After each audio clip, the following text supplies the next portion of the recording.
Okay, I'm recording this on February 27th, 2023, and I'm going to be going over the Sportiva G5 EVO and the Patagonia AlpLoft down Parka in this update. So, with that being said, let's dive right into the Sportiva G5 EVO. So at the time of doing this update, I just recently got done climbing in the G5 EVO again. I use the G5 EVO as my main climbing boot all of last season, the 2022 or 2021 to 2022. Yeah, so I used the G5 EVO for that whole season, and I did make a review video on it. I think it is the first video on my channel. So, it's been a little while since I've put my kind of thoughts on there. I did do a comparison video between the G5 EVO and the G-Tech, where I did some basic comparison between the two, and I covered specs again, and at that time when I recorded that video, I was looking forward to trying to use the G5 EVO again, but I really hadn't since that video, and I just got done just using them for one day, and I kind of actually had a more romanticized a vision of the boots. The past couple of weeks, when I've been wearing the G-Tech, I noticed I have like a little wear, like a rub spot on my pinky toe. It's not a big deal, and I think it's only with certain sock combinations too.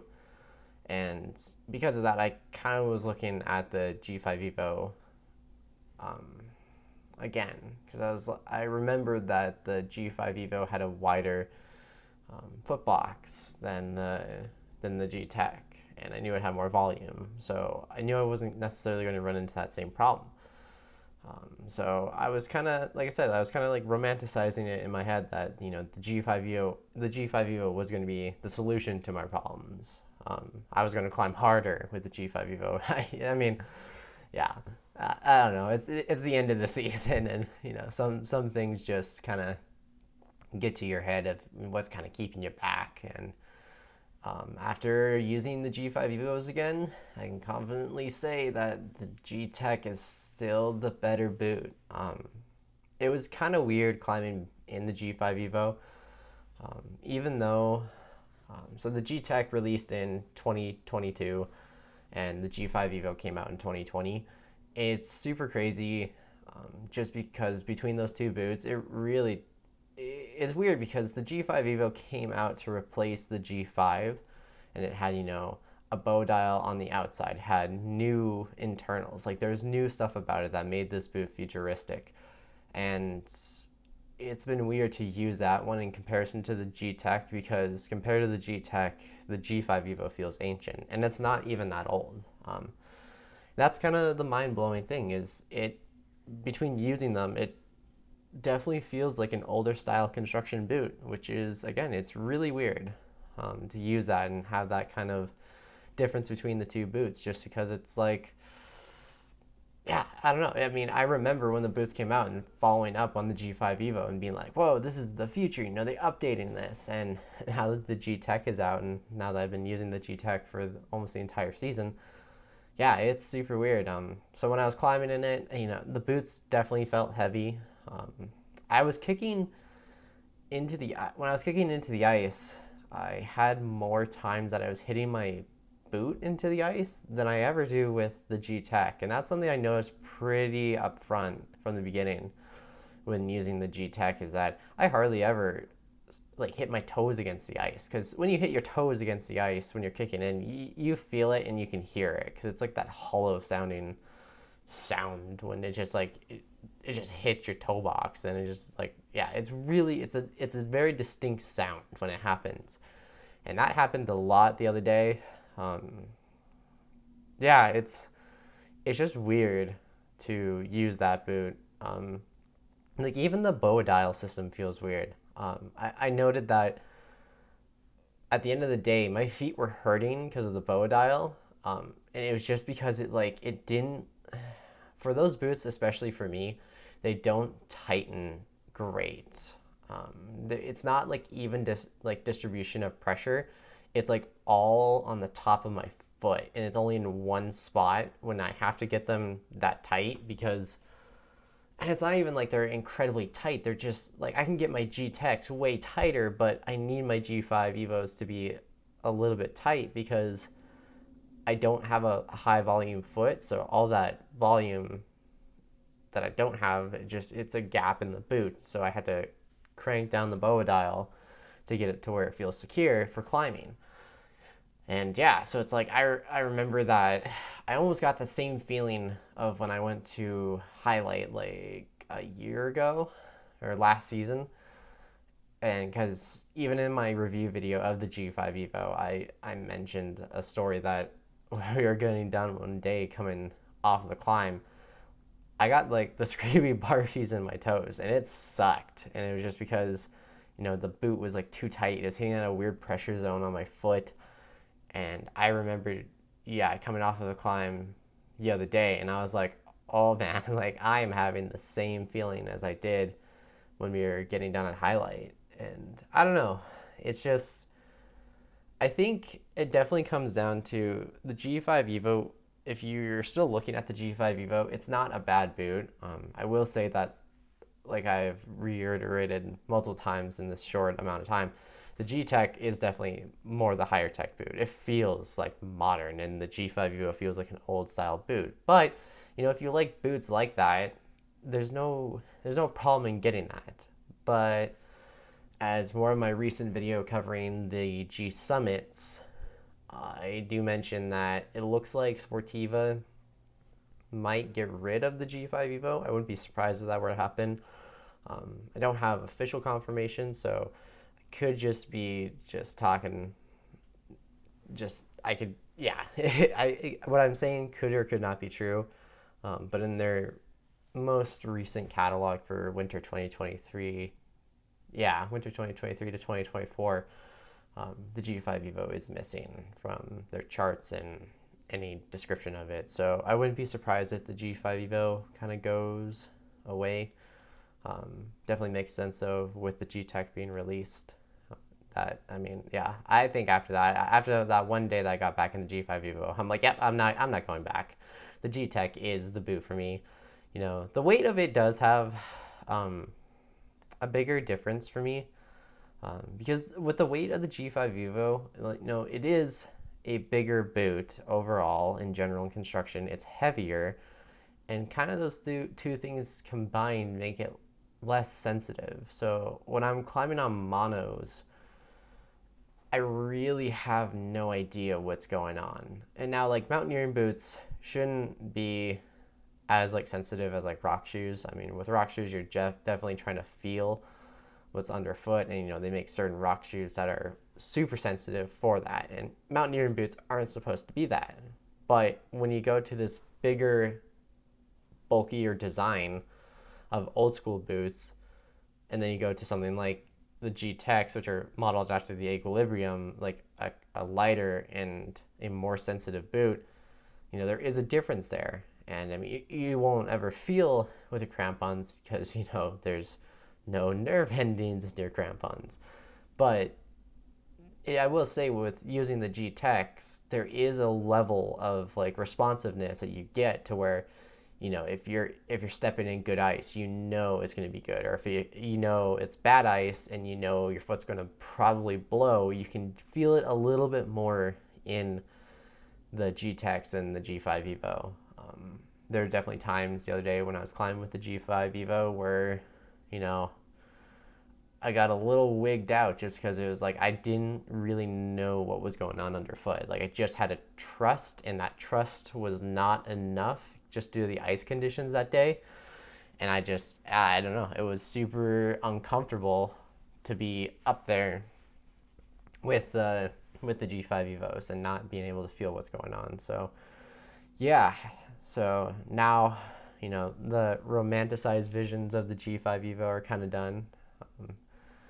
Like I said, I definitely think, if you like that old boot construction, they're still a good boot. But they're it's so crazy within that span of like two years of what a difference newer construction, newer materials does. Those G5 EVOs for me, I don't know if it's just my pair, or if other people had the same problem I do, where the boa dial just starts to loosen. And I think they loosen, on my pair, they loosen almost worse than laces.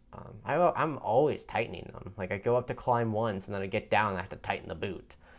And, like, and normally it's not like an even. Like, I feel like one boot is a little looser than the other. So maybe it is just my boots are just kind of faulty, but I don't know. Like, they definitely feel kind of, yeah, I don't know. The bow dial just doesn't work as good as they do on the G-Tech. And, when you're tightening them on the G-Tech, they feel like they're secure and tight, and they stay secure and tight. Whereas, yeah, with the G5 EVO, there tends to be some slippage.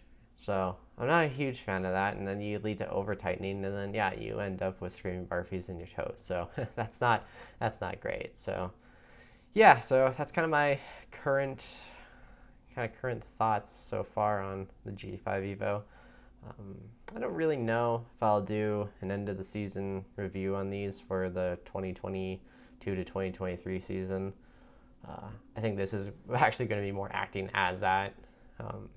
I haven't used them a lot, and I've been really using the G-Techs, and after using them one day, I'm like, yeah, I don't see ever using these boots again. I just don't. I don't see a good circumstance for me to use them. Just from what I've experienced this season with the G-Techs, it really is. The G-Techs handle everything that the G5 EVO does, and the G-Techs fit me better. So I'd rather have a better fitting boot that can handle everything. And yeah, I think, in kind of conclusion, it does kind of make sense if Sportiva is going to axe off the G5 EVO. It was kind of crazy, though, to see that, just due to it being such a newer design boot. But again, with the G-Tech, it's apparent that what Sportiva is capable of is kind of the G-Tech and the G-Summit, and definitely the G5 EVO, and for that matter, the G2 do feel like a more ancient style boot. So it does make sense. So yeah, that's kind of my current thoughts on the G5 EVO. The next item I'll be covering, and the final item of this update, is the Patagonia AlpLoft down Parka. So I haven't done a true review on this jacket. I've been waiting for an actual good time. I don't like to normally review things where, I get them in my hand and then I come out with a review like in 2 weeks. I know a lot of review stuff is kind of like that. You see it with a lot of different people, and kind of even within like the tech side of YouTube, you see a lot of tech reviewers do that, where they get a smartphone or a laptop and they spend like 2 weeks with it, and they're like, okay, here's the review. I'm not really believing in that style for especially like gear like this with climbing. I definitely think you have to spend time with it to get a good idea. So that's why I haven't had a full review on the AlpLoft. Full review will be at the end of the season, when I plan to do a season in review for a lot of different pieces of gear. The AlpLoft will be there. But as a quick update, I've been spending a little bit more time within this past week, this week and last week, pretty much actually last weekend and last week. We got hit with some cold weather. It was down in the negatives again, and I saw a perfect opportunity to start using the jacket. I used it like once or twice before. About in probably January, we got hit with cold weather again, and I decided that day that it would be a good day to try dry tooling and set up a static line and see if I could rope solo up this route. And it didn't really go as planned, and it got down, but tearing down and everything was kind of a pain. But I did bring the AlpLoft because I was like, it's cold and where I'm at is in the shade. And yeah, I definitely remember when my hands were starting to freeze and my core was starting to freeze, I put on the AlpLoft, and I was definitely happy to have it. But other than that, I did do that initial review. That was kind of cold, some cold weather, and I wore the jacket for that. But really, other than that, until this past week, I haven't had like a really good chance to use it, especially with kind of the weather we have here, where it's of a mix of, we can get really cold in dry weather, but we can also get some decently cold in wet weather. And that just kind of is the limitations of the AlpLoft. Just because it's not treated, you do have a DWR coating. I'm pretty sure it's PFC free too on the AlpLoft, but if you're going to be exposed for or in like wet weather, it won't hold up. So you're really limited to dry weather, and we kind of hadn't had that, especially for ice climbing. A lot of the ice that we have here is pretty wet, so even on days where I was going out where it was like maybe in like 20 degrees Fahrenheit or maybe like 15 degrees Fahrenheit, there's a big chance that the climb that we were going to try to climb was going to be wet. So I opted for like a synthetic jacket like the DOS Light or DOS Parka. So really didn't have great time to use it. But like I said, this past week got to use it, and I've been kind of surprised by it. And just with the 2 days of last week of using it back to back in cold weather, I just more use it for going out to test of where its limitations were. It wasn't in the specific setting for, in the mountains getting on this amazing ice climb. I really just used it, just tested how it could handle this cold and the wind. And kind of because of that testing, it made me gravitate towards it faster. So when I went out to climb, when I went to do the G5 EVO, I decided to throw this jacket in my bag, and I also brought the DOS Light, just in case if we decided to go to a wetter climb, but this climb was pretty dry. I mean, the area was kind of dry, the climb was kind of wet, but I wanted my AlpLoft, and right when we got there, we were looking at the lines that we could possibly do. I threw on my AlpLoft, and I was like, man, this jacket is nice, because it was cold enough where even with all my base layers on and my mid layer and my shell, like I was still kind of cold, and it wasn't too happy to be out there just because of how kind of cold it was. And it didn't look like it was going to be that cold, but it just had that like extra feel, like there was just like maybe that like a little bit more like subtle moisture in the air that kind of cooled you down. I don't know, but when I had my AlpLoft, I was definitely happy to have it. And, I kind of picked up on some features that I hadn't really noticed before. One of them is that with the AlpLoft, it's big enough with mine. I wear size medium. I can actually fit it over my harness, which is kind of nice. I gave it a little flack before where it's a roomier fit because it's meant to accommodate over layers, which makes total sense. But it's not very of like it's not a slim fit cut.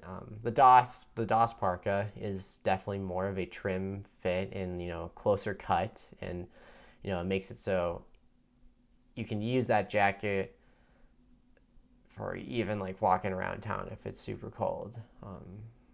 But still functional for ice climbing and any type of rock climbing. And sometimes, having a closer cut jacket is definitely nicer for it not getting snagged on things. There's less material there, so it's less material that's out from you.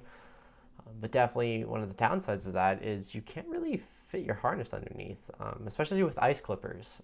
Ice clippers kind of just because they protrude outwards a little bit more, it makes it kind of awkward. Whereas with the AlpLoft, I'm able to fully zip the jacket shut, and it fits my harness just fine. Because normally, like with the DOS Parka, I had to unzip the bottom zipper a little bit so I can get it over my harness, so it just drapes over. Whereas the AlpLoft, I could fully close in, and I was pretty happy to have that. Also using, the chest pockets is super nice. I definitely appreciate the chest pockets with it. The hood is definitely nice. It works really well with a climbing helmet. Really well. But the flip side of that is if you're not wearing a climbing helmet, it kind of sucks.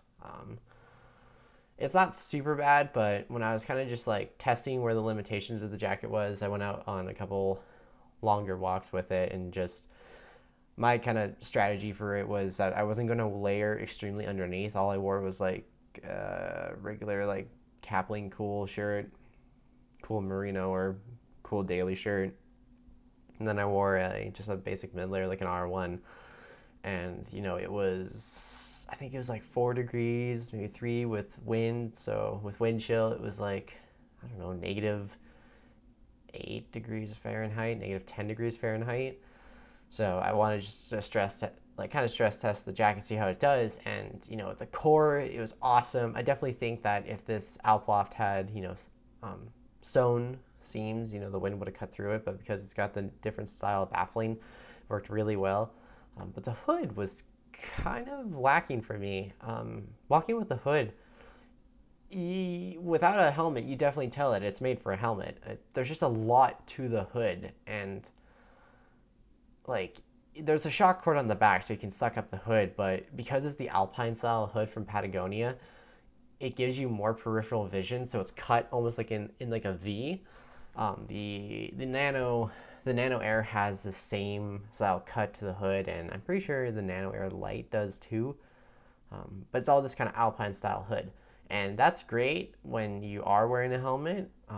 But if you're not wearing a helmet and you suck up that bungee cord, it leaves a lot of your face exposed. So when I was going through just walking in wide open spaces and the wind was cutting through, I was definitely having a hard time with the wind because it was just hitting me right in the face.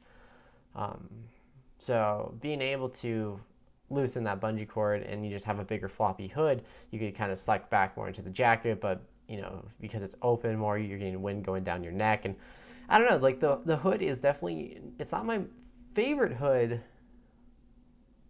but it's kind of weird. I prefer the hood with the helmet. When I used it this past weekend, I used it with my helmet.